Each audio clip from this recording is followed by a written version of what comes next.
Welcome back to my channel. My name is Nayri, also known as Wedding Fashion Expert.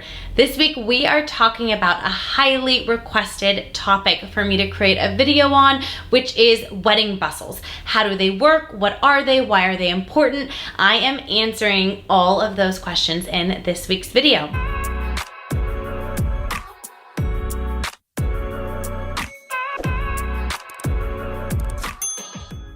Before we dive into this topic, please be sure to subscribe to my channel. Give this video a thumbs up.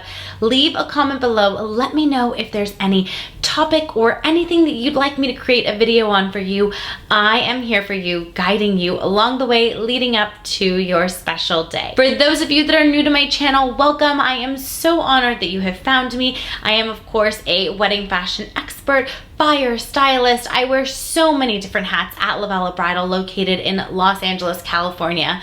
I am completely and utterly obsessed with what I do for a living. It's a true honor and a privilege to dress women in the most important article of clothing they will ever wear.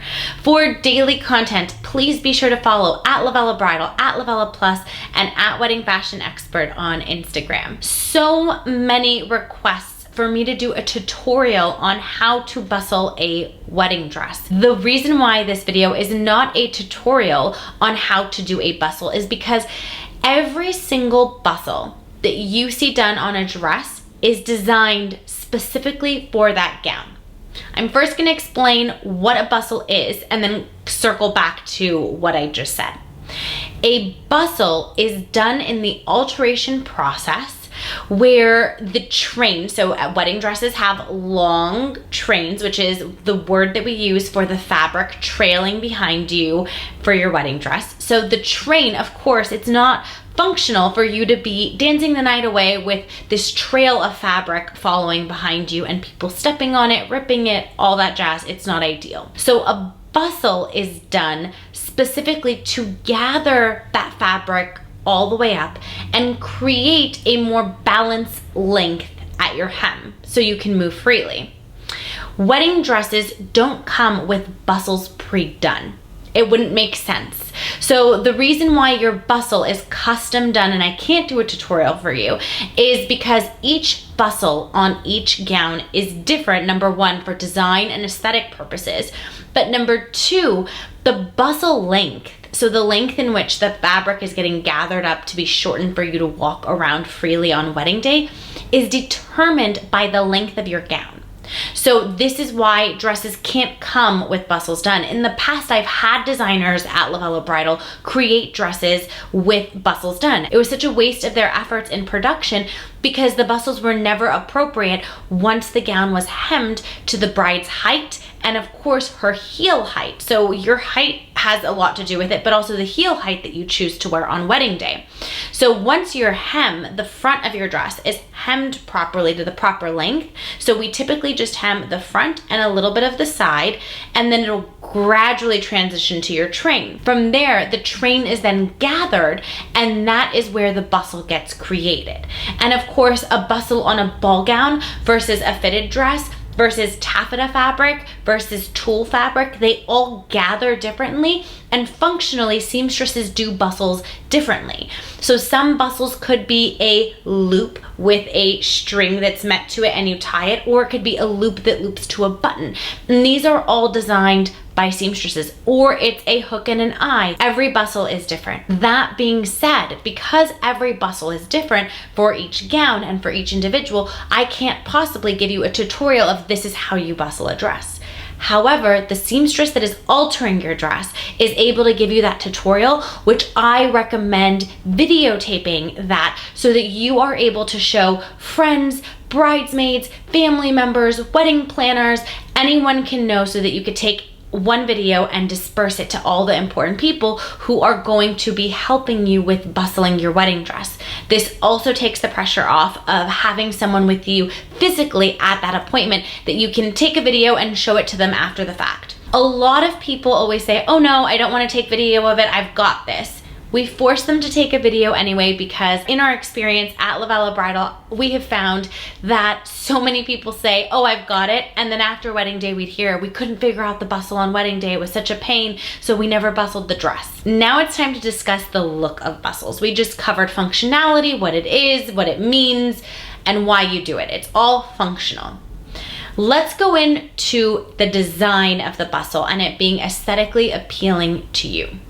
I have so many brides tell me that they hate the bustle, that they are not a fan of how it looks. They feel like the fabric's really heavy, it's uncomfortable, they don't enjoy it, on and on and on and on. This is personal preference.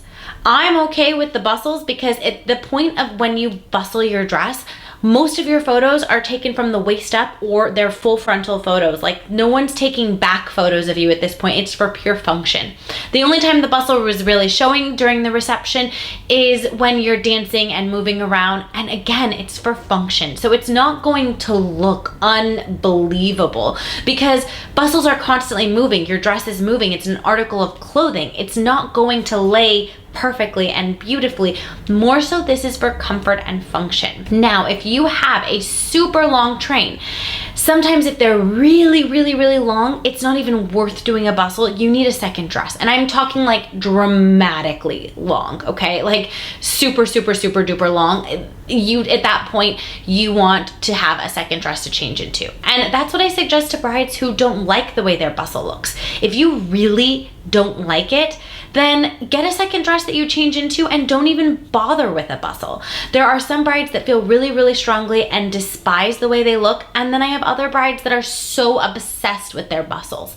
Of course, bustles look different on every single dress. Different fabrics drape differently and they sit differently, they lay differently, they weigh a certain amount, right? So if you have a super long train, that fabric has to get gathered one way or another. And sometimes there's no beautifully aesthetic, perfect way to do it.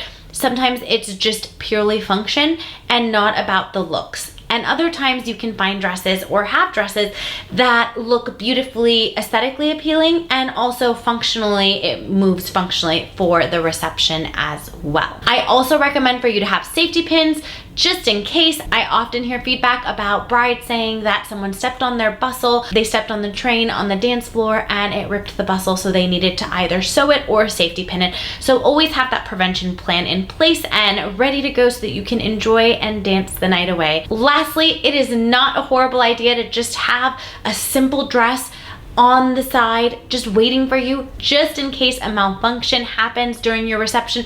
You have a backup dress to change into. Not ideal, I know, when you want to dance the night away in the same exact dress, but it is a great thing to have just in case. So highly recommend a backup dress, even if it's just super inexpensive, simple, white, something to enjoy and dance the night away, just in case you get super uncomfortable and you want to take your dress off. I hope that this added clarity into what a bustle is, functionality, and just being realistic with your expectations on how it's going to look as a finished product. For more videos and tips like this, please be sure to tune in every Wednesday, 8 a.m. Pacific Standard Time, and I will see you in next week's video.